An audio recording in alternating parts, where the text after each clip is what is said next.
বারুইপুরে দক্ষিণ 24 পরগনা জেলা সিপিএম কার্যালয়ের সামনে বিক্ষোভ উত্তেজনা।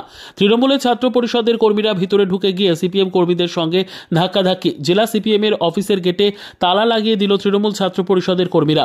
ভিতরে আটকে সিপিএম নেতা সুজন চক্রবর্তী ও রাহুল ঘোষ, রতন বাগচি সহ নেতারা। বারুইপুর থানার পুলিশ ঘটনাস্থলে।